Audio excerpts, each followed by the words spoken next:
In West Asia, it's the exact opposite. A new wave of violence is sweeping through Israel. 8 days, 3 attacks, 11 people dead. The first incident was on the 22nd of March. A Palestinian stabbed and killed 4 Israelis. Later, he was shot dead by an armed civilian. The second incident was on the 27th, this Sunday. Palestinian gunmen shot dead 2 border police officers. The attack was claimed by the Islamic State.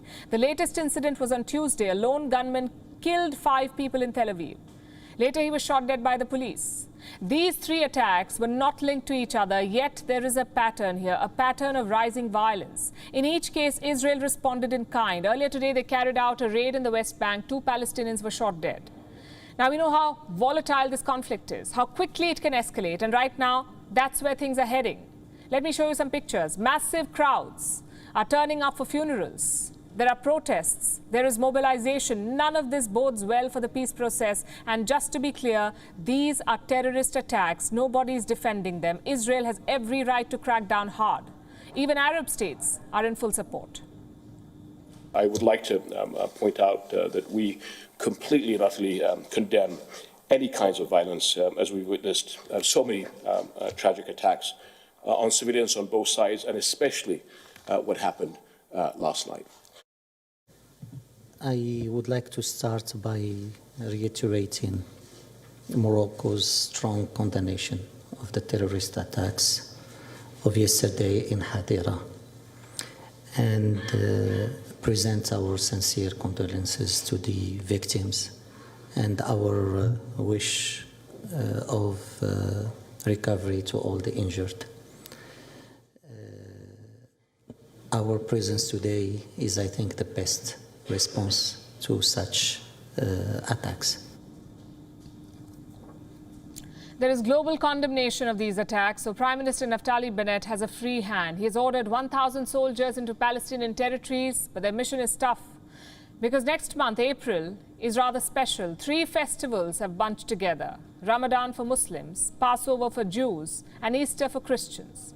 It is exactly the kind of situation that extremists can exploit. Prime Minister Bennett did talk about this on Tuesday. He said Israel is entering a challenging period. Listen to what he said.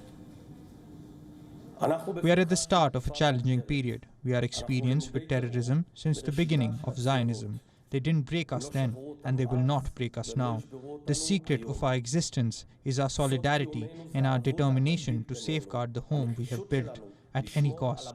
Citizens of Israel, we shall prevail this time as well.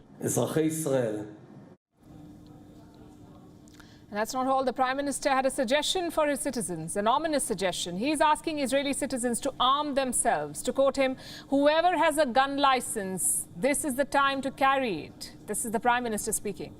Clearly, he expects an escalation. The question is, why now? Well, we can think of 2 reasons. Number one, the Palestinian cause is losing momentum. Just last week, we saw a 6-way summit in Israel. Among the participants were 4 Arab countries. Guess what happened on that same day? The first of these 3 terrorist attacks. Arab states are putting Palestine on the back burner. This is an effort to retake attention, except it is doing the exact opposite. It's further defeating the Palestinian cause. And reason number 2, Palestine's failed politics. Mahmoud Abbas has been Palestine's president since 2005. Their last election was in 2006. You can imagine how disenchanted the youth are. There is no organized political movement, no outlet for political expression, and this vacuum is being taken over by extremists, even the Islamic State. Israel fears more ISIS-inspired lone wolf attacks are being planned, and these are hard to detect. Lone wolves work alone. They do not follow set patterns, and they easily merge into society. So West Asia is set for a tense month. A restive Palestine, a sensitive festival season, and a confident Israel bolstered by Arab support. We'll keep tracking this story for you. WION is now available in your country. Download the app now and get all the news on the move.